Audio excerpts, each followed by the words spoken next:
uneven, when the rules are made behind your back, when the judge, the jury, and the referee are the only beneficiaries. How can you run when you've never walked? How can you sing, they won't let you talk? It's the law of the jungle in the city. We're in a journey filled with more questions than answers. We document the heartbreaks, men, women, and youth grieve in one of the most dangerous slums in Kenya. It's a moving time. Wake up, we're losing time. We want to see The domino effect of this has a greater impact on this community. Don't you sleep, it's a waking time. Revolution time. There's a sound of a train in the distance, but it won't move around this time. There's a rumbling in the bellies of the young men. They've got plans, they've got dreams, they've got visions. Kenya is a country increasingly becoming synonymous with vile corruption, poverty, and impunity at all levels. A situation that has left millions of people impoverished. The widening inequality traces its history a long way back.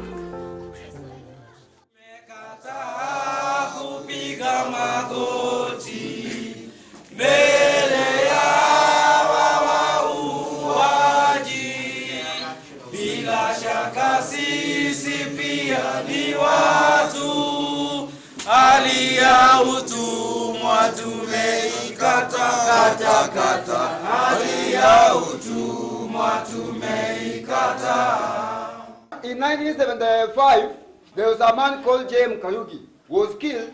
James Kariuki was a soldier defending the rights of poor people. He said one time that Kenya has become a country of 10 millionaires and 10 million poor beggars. But now in Kenya nowadays, we have 10 billionaires, serious, and 40 million poor beggars. So we are still beggars 50 years after independence. Even the police officers we say they are killing us, they are also having the same problems. A police officer is married with a family and is staying in the same house with another police officer who is married with a family. So what kind of life is that? So even the police officers in Kenya, they are being oppressed.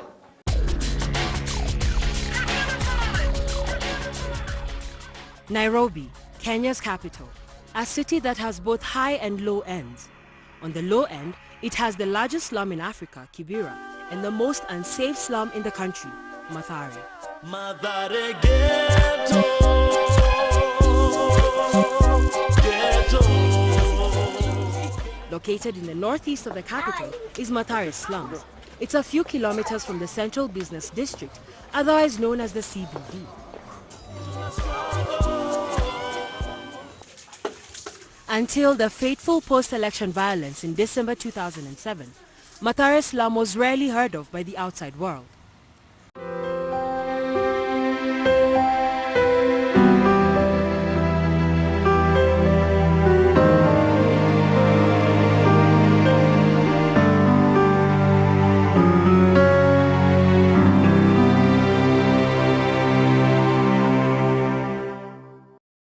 Since then, attention on Mathare has increased, especially regarding its unpleasant aspects.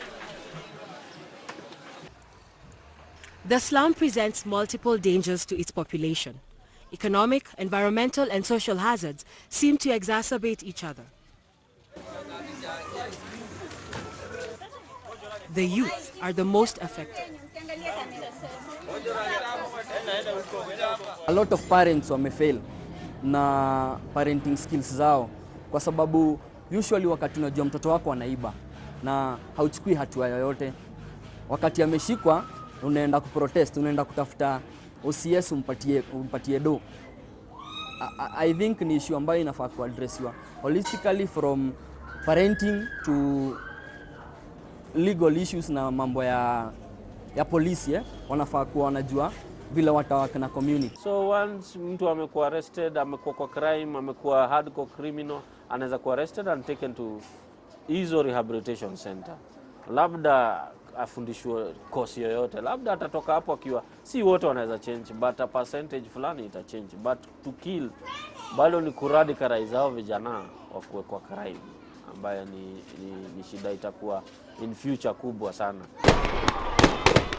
Mathare residents bemoan their bad, even criminal reputation among other Kenyans. Hey! 24-year-old Victoria Wambui is a businesswoman, a mother, and an activist. Wambui joined Sauti ya Mtaa, or Voice from Our Neighborhood, to speak out on the need for effective policies in the slums. Alafu kwa slums wasemanga mtoto wote amezaliwa kwa slums ni mwizi. Demu wote amezaliwa kwa slum ni malaya. Mimi sikubaliani na hiyo. Sikubaliana hata kidogo. Hujaambia God uzaliwe Mathare. Hujaambia God uzaliwe kwa slum ama Buru. Hujaambia God hivyo. God akona purpose ukizaliwa hapo. Mimi amkanga 4:30. Na prepare by 4:40, 4:50 niko kwa stage. Nafani kwa nimefika Bama, mimi ndiye Meshogi Bama. Nafani kwa nimefika by 5. Kuzi kupata Meshogi ni ngumu. Hiyo ndio biashara wa madha na mademu wengi wanafanya sahi kwa slums. Kuzi na jua kuna pia mado. Meshogi na Mara, Wekele. Meshogi Mara zinafasive by 4. By 6 ziko zimeisha, by 6 Meshogi zimeiva. By 8 umemaliza kuuza, umeenda kwa hao, umeoga, umekula, umedozi. Na dozi ngi kitu saa 4. Lazima pia ni prepare shughuli ya mtoi saa nini kesho yake. Yeah, that's my day. In October 2013, Brayo, Tito, and Silla were shot dead. Brayo was Wambui's lover. This incident fueled her activism.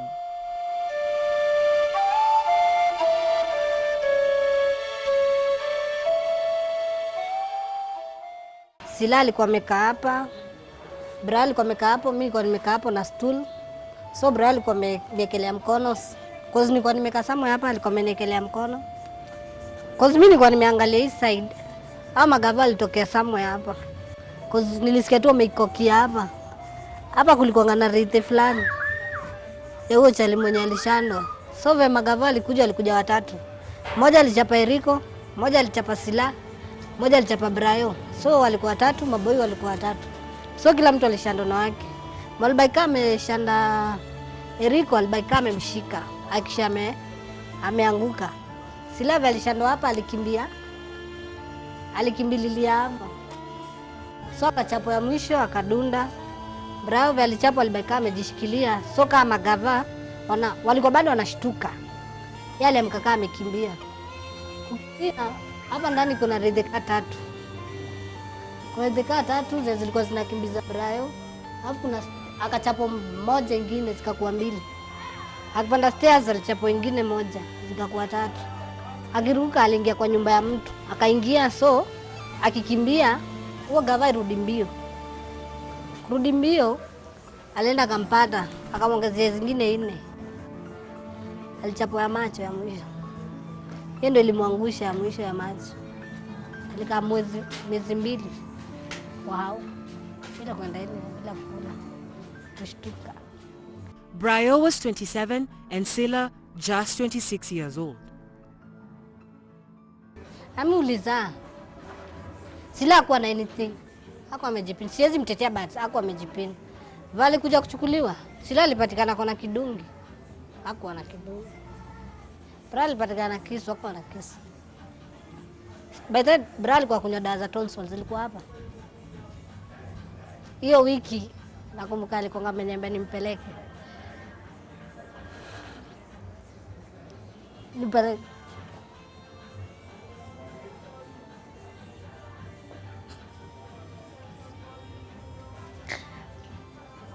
By the way, Brayo alikuwa ex wangu.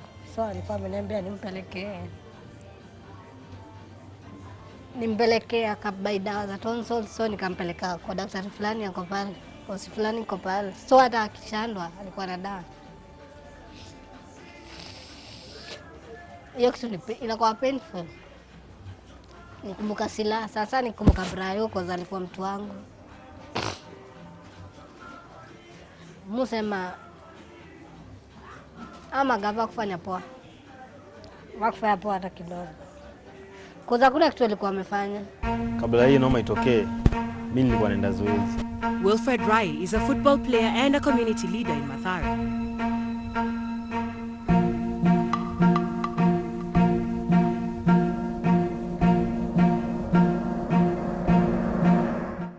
Rai describes the bloody scene and how the ordeal traumatized his ailing brother. Karawa aliingia huko. Akapata hiyo bora akichungulia, akamzea, uja kufa mbwa hii wewe, umekuja kukufia hapa.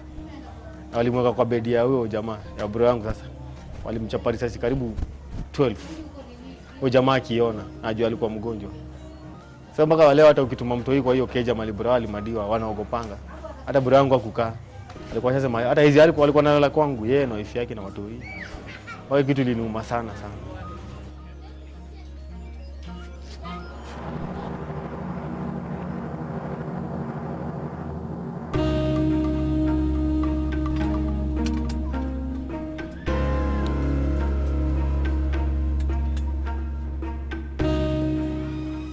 Pius Kitavi is a laundryman in Mathare. On that awful day, an afternoon shower saved him from a stray bullet in his workstation.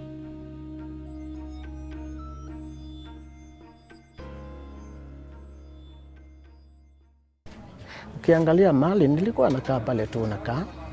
Naona hii simu, hii ni risasi. Naona hii ni risasi na nilikuwa hapa. Ile ni risasi. Ile yule kijana alikuwa anaitwa Sila. Yule kijana ana hatia. Yule kijana tulikuwa na sinda naye hapa alikuwa anaitwa Sila. Kijana alikuwa mzuri sana.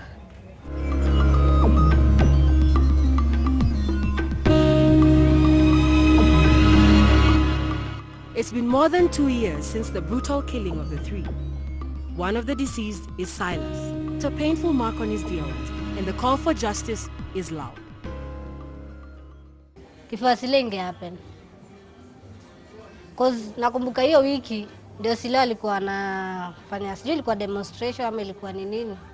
Stop the bullets.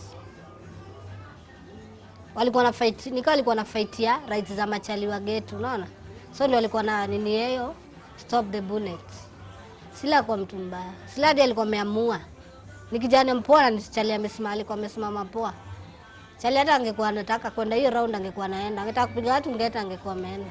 Lakini aliavoid vitu kama hizo. Akafanya nini? Akaenda Isili kubebea watu mzigo. Imagine mtu anajitolea. Chali tu wako sawa tu. Chali amechop. Chali akitaka kunyang'anya hiyo phone yako anaweza kunyang'anya. Lakini nini? Ana avoid. Anda kula jasho yake.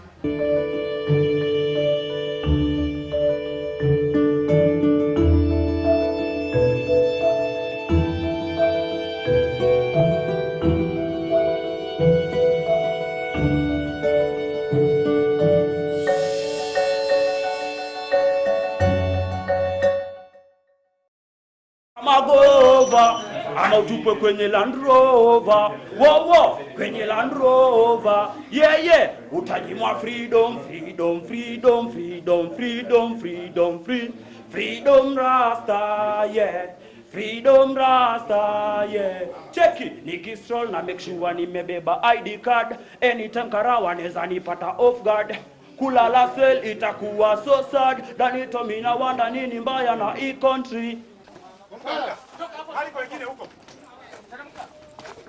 Reports show that the extrajudicial killings, forced exiles, and random arrests have a history in Kenya dating back to the early 70s. To date, Juliet Wanjera still mourns the death of her brother Damanson Nyoike. He was an alleged member of the banned sect group called Mungiki.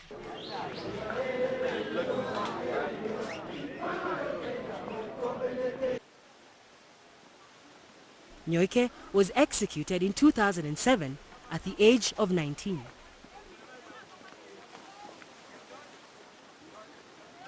It was very devastating. It was very heartbreaking kwa sababu na brother yangu tulikuwa very close. You know that sister brother relationship. Alafu sasa ilikuwa just the two of us. Alikuwa just the big bro type, loving, protective. Ilikuwa very hurtful. Alafu sijai experience such a personal close death, so ilikuwa very traumatizing. A month after Nyoike's death, his expectant girlfriend delivered a baby boy, Francis. It is more than 9 years since the demise of Nyoike. Our efforts to talk to his mother were futile. She is still in pain. Hapa watu wa Mathare wengi husema hatuna se. Hatuna do. Watu wengi wa ghetto hawajachop. Hatuwezi hire lawyer. Hire lawyer is so expensive. So magavana are taking nini opportunity hivyo. Hatuwezi hire lawyer ati afuatilie kitu kama hiyo ili happen.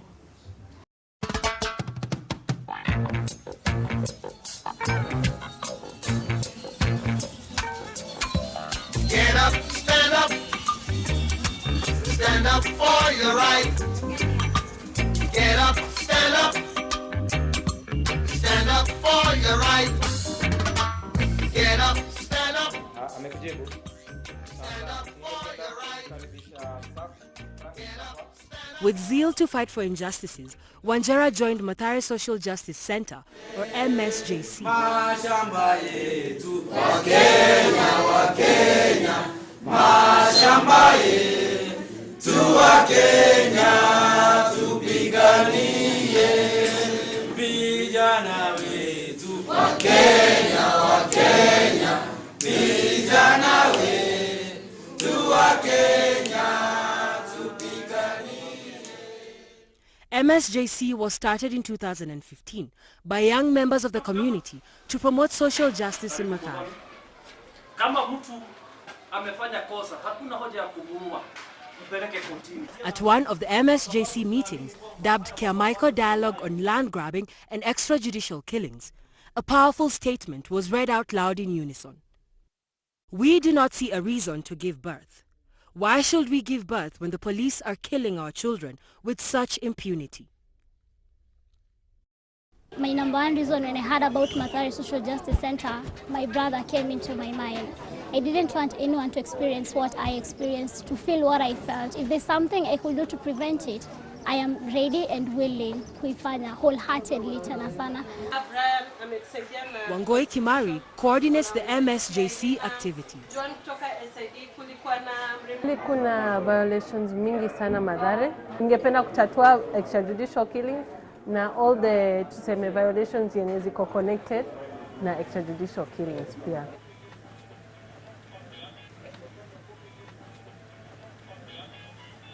Complaints against the law enforcers have increased drastically. This has led to more people joining the struggle against police brutality and killings in the slum.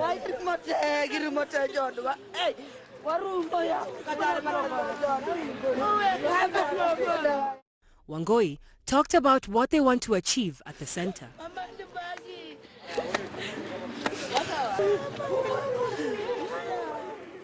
I think justice kwa watu wote. The biggest dilemma facing the residents is the increase of criminal activities. But kama kungekuwa na hiyo dialogue ya community na police, then at least labda vijana wadogo ama watoto wadogo wangeona police kama role model wao. But saa hizi picha yenye iko ni police hii role model wa vijana wako mtaa. Atusemi vijana ni innocent pia juu hii slum, hiyo ndo option mavijana wengi utake kwa hustle. Si wengi wanafikirianga kama mimi kwenda chuo na vitu kaa hizo, lakini pia juu kuna familia moja ni jirani hata yetu. Wao madha alikuwa na watu ikawa wanne, wote mavijana na wote sasa wamededi. Hivyo tu. Na wote wamebado na makarao. Na hakuna kitu utafanya. Juu kama huyo karawata nasikia alisimamishwa job, alikam kwa matangao kijana, ni kijana hata mimi namjua, tumegrow naye, akachukua do. Sasa unaona do tumeraise, tukamzike, alichukua na alispotia kwa bar akitumia hizo do pia. Sasa unaona pia hizo ndo vitu kama hizo ndo zinafanya na kama kwa event kaa hizi tuonekana kuna kitu tunaweza do. Christopher Angwenyi, commonly known as Baba Mili, is a village elder and a community health worker. His son was involved in criminal activities which led to his death. Angwenyi had to take dire precautions to save his daughter. Ongea na serikali mwambie bila unataka kufanya au bila wewe unataka kubadilika. While many suspected criminals have died, a few lucky ones took a different path. Na mimi sitakuficha. Nilikuwa naingia mission na nipatana na Karao. Agenda yangu ya kwanza ni kumkanga. Juu yeye ndo stumbling block kwa mission yangu. Collins Othiambo is a 30-year-old reformed criminal. Othiambo began his life in crime at the age of 18. Poverty and peer pressure were the main contributors. Nilikuwa naona watu wakinvolve na crime na nini. Sikupenda crime from the word go. Sikuipenda crime. Crime yangu ya kwanza ilikuwa hiyo ni after ni drop shule form 4 because of lack of school fees. Mama alikuwa hayuko job, then ikabidi ni drop shule. So nakumbuka nilikuwa introduced into crime na kina Babu Smata, kina Bishop, kina Regan, kina Chu. Then wakaniambia because una mind bright tufanya hivi, come twende round. So round yangu ya kwanza nakumbuka tuliendaga nini supermarket fulani nilitoga Aflos, iko pale Buru phase 3. Na hapo ndo tuliendaga. Sasa mimi sina kidungi au nako na kidungi. Sasa kufika kwa super au ndo akaingia, mimi niko nyuma. Wakadunga super kama watu wako ndani, kila mtu akalala chini. Sasa wakaniambia mimi ndo nakuchukua do. Wameniguard. Mimi nikaenda nikachukua do, tukabeba tukaweka kwa bag. Tukatoka. Collins found himself in a complicated situation and he quit. Nilikuwa na like 3 major reasons kutoka kwa crime. One, girlfriend wangu akaitwa June Wango alikuwa shot dead mbele yangu na watu najua. Stephen Kariuki is the representative member of parliament for Mathare constituency. Kariuki highlights corruption as a major contributor to crime. A lot of criminals, by the way, that are killed, policemen, a lot of times they're not killed because of the crimes they committed. They're killed because they committed crimes, they had a deal with the policeman, but they did not keep their end of the bargain. So the policemen decide to eradicate them altogether. Now, corruption at that level, corruption at the judiciary, okay? Corruption at the level where me as a mwananchi, I'm worried of going to report to the police because the same police are getting paid by the criminals to give them information. Okay, so corruption definitely has increased the crime rate in Mathare and also the occurrence of extrajudicial killings. Extrajudicial killings, coupled with corruption and other unacceptable activities by the police, make Mathare residents unwilling to collaborate with them. While filming this documentary, we received a text message. Augo was shot today morning. Mimi nimekaa hapa muda mrefu na mimi najua wakora. Ule muizi wa kawaida ile ya ngeta na ile ya bunduki unajulikana. Unajua ule wa bunduki hawezi kuwa mtu mchafu. Ule wa bunduki anakuwa mtu amevaa mzuri, yeye ni mtu very polite. Lakini ule wa ngeta unaonekana huyu tu ni mtu wa ngeta kawaida. Hakukuwa hiyo class alikuwa hajafika.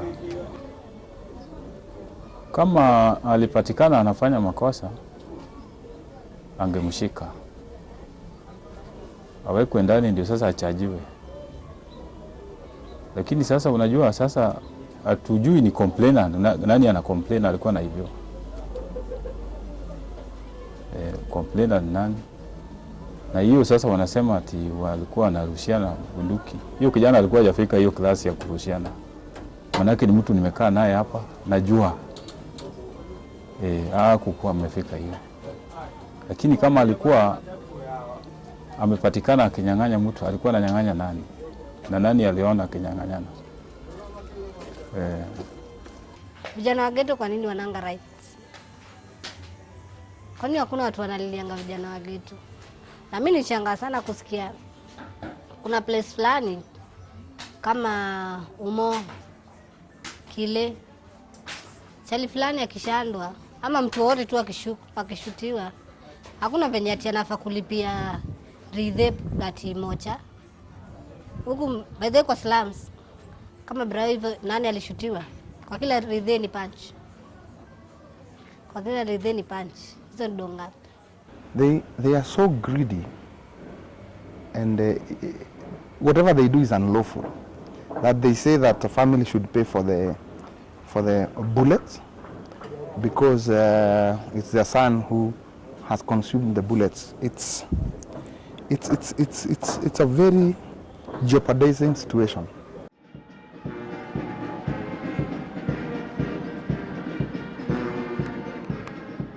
Utumishi kwa wote, translated as service to all, is the Kenya Police motto.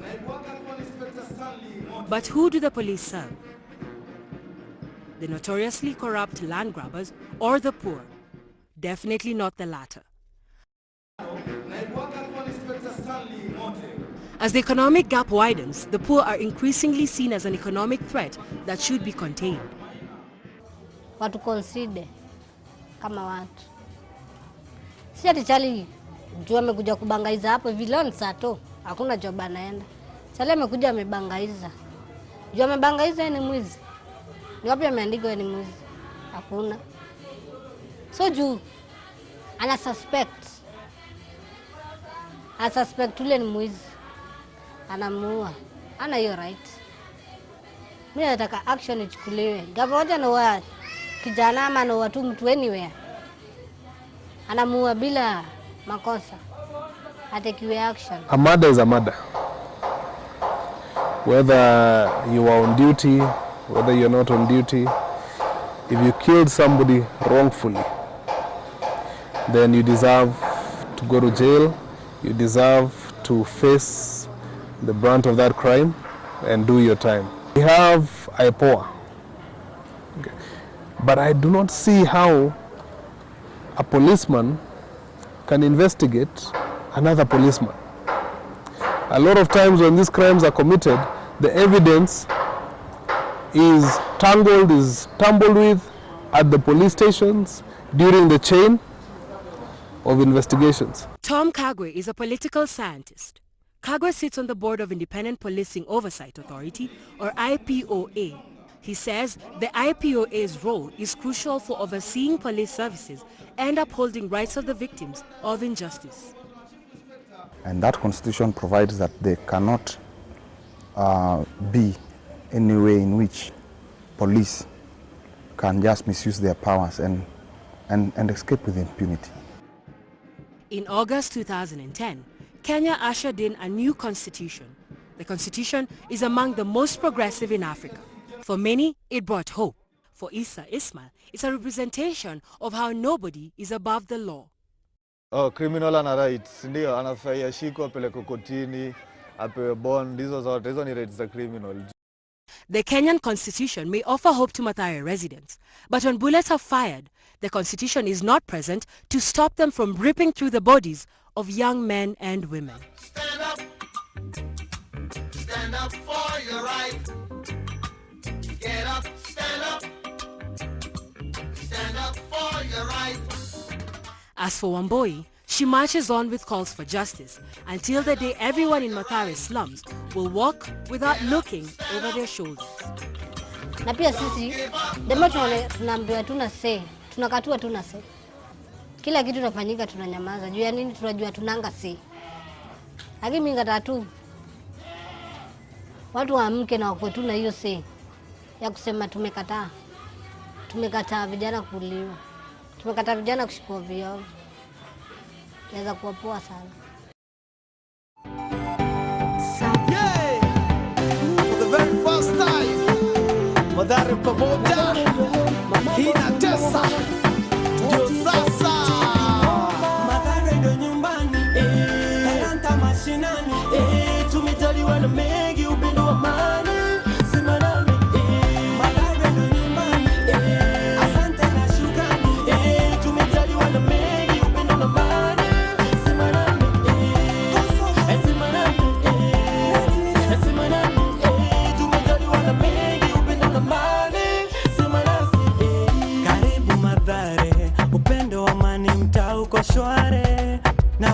tunao wamefika Kenya.